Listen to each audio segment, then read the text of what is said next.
Hey, Mike. How are you? I'm great. How are you? Good. So excited to be chatting with you. I loved the film. What was your reaction when you found out that you're going to be working with the icon that is Halle Berry? Oh, like everyone else would probably be, wow, this is cool. This is awesome. Now let's try to make a good film, right? I think it's always a balance of working in an industry where you sometimes get a chance to work with people you admire and people that you've seen their work for so long, and so you have a certain familiarity with them, but you also don't know them at all. I have never, had the pleasure of meeting her or Mark before, so it's always one of those moments where it's useful to put your ego in check, but it's also good to always, put things in perspective, because you're there to enjoy yourself and do a job and sort of really have a great collaboration. But yeah, once you have time, so once you find out you're working with Halle Berry, you can think about it for a few months, and then by the time you get a set, you're good. You just gotta get it all out, Listen, new guy, why don't you bench yourself and let the grown-ups talk, okay? This guy had all the combat training, right? Yes, Mike.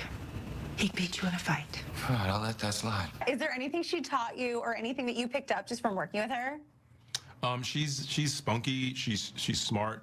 She's sharp. I think she's tough. And I think with her, I think the level of caring. I think caring, like attention to detail and wanting to make a great project, wanting to make a film, be as good as it can be, and not take any shortcuts. I think that's the thing about her. She always wants to make the best project and to do the best in every way, and that's something that you want to see, especially in your lead actors. You want to see them want to do well, because a lot of times actors they don't bring the effort, and you can see it in the film, and the execution of it suffers because of that. Yeah, so much respect for that, and you crushed it in this. Did you have any rituals that got you into character? You know what? I think I benefited from the location, from the.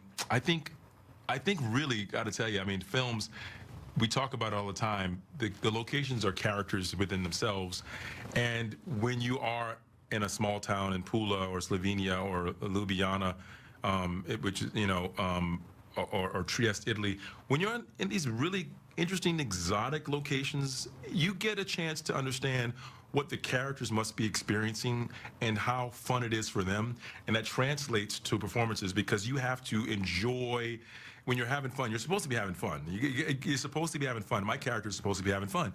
Yes, he is a double agent, but he's also so I'm an actor who's playing a double agent within a lie. So he's trying to play something, exude something, present himself in a certain way, and then there's a big surprise at the end and the discovery. He's a spoiler. He's a walking spoiler. So it's always feeling like you're doing something for the effect of making someone else feel a certain way.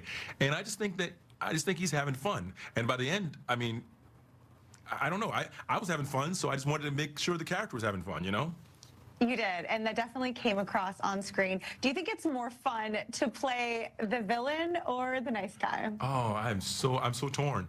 I'm so torn. I always tell people, if you're not going to play the nice guy, hero guy, whatever, with the moral compass and all that stuff, which is good, and I think it's very important because it anchors the film, then you definitely would. I think that playing the baddie, playing the villain, playing the guy that stirs the drink, the straw that stirs the drink. I love that too. I have equal amounts of enjoyment playing, satisfaction playing both. I can't figure it out. I don't know. Yeah, well, luckily you don't have to choose, and you keep doing so many great things.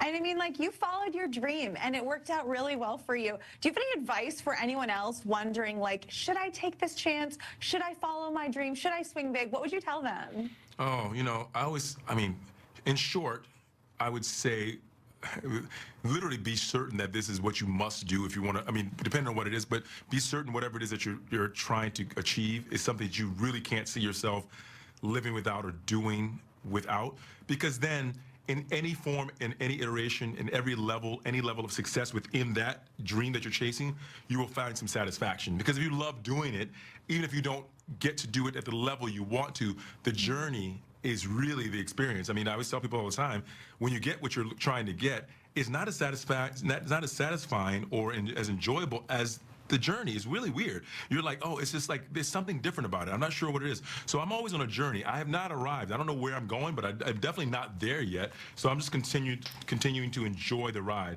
So do that, aim big, and if you fall short, you're still a lot closer than you would have been had you not tried. For sure. Well, we're enjoying the ride as well. So entertaining and so fantastic watching you on screen. Thank you so much for making the time for us today. Thank you.